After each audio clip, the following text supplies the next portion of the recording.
A particle of mass m is moving in a straight line with momentum p.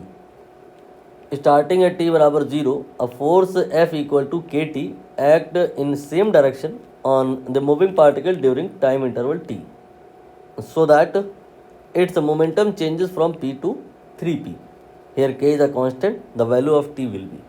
Summary क्या है कि एक particle जिसमें already momentum है, ऑलरेडी कुछ वेलोसिटी है, फोर्स आपने लगा दिया है उसी डायरेक्शन में जिस डायरेक्शन में वेलोसिटी है, तो फिर उसका वेलोसिटी और मोमेंटम ये सब बढ़ने लग जाएगा, बढ़ करके ये आपका p से 3p हो गया है।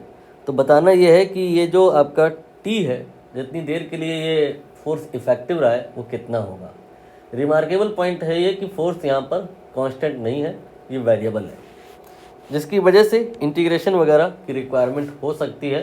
हालांकि हम इसको बिना इंटीग्रेशन के कर ले जाएंगे।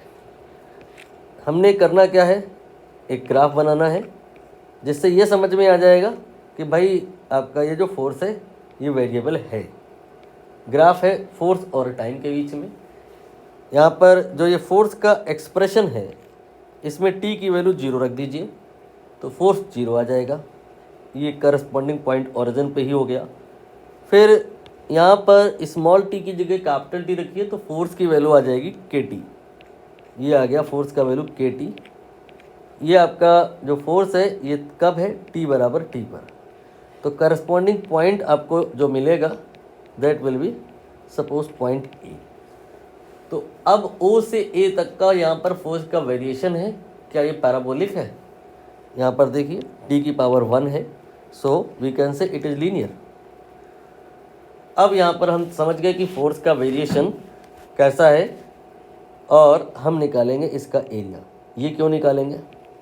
क्योंकि थ्योरी ये कहती है कि एरिया अगर निकाल लिया जाए किसका, ft ग्राफ का, तो वो मोमेंटम के बराबर होता है। नहीं, वो चेंज इन मोमेंटम के बराबर होता है। अगर शुरुआत से ही मोमेंटम 0 है तो फिर वो मोमेंटम के बराबर भी होता है, बट यहाँ शुरुआत से ही मोमेंटम 0 तो नहीं है। शुरुआत में मोमेंटम इन्होंने माना है कितना है, p के बराबर। तो फिर यहाँ पर हम डेल्टा p को p नहीं कह सकते। डेल्टा p होगा कितना, ये एरिया होगा कितना, फार्मूला लगाएंगे half into perpendicular into base. Perpendicular kT के बराबर, बेस t के बराबर, तो kT और t ये हम सब जब रखेंगे तो डेल्टा p आ जाएगा, ये आ जाएगा kT स्क्वायर बाई 2।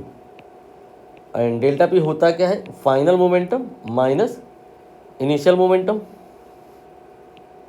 ये वैल्यूज़ गिवन है, यहाँ पर ये 3p गिवन है और यहाँ पे ये p गिवन है।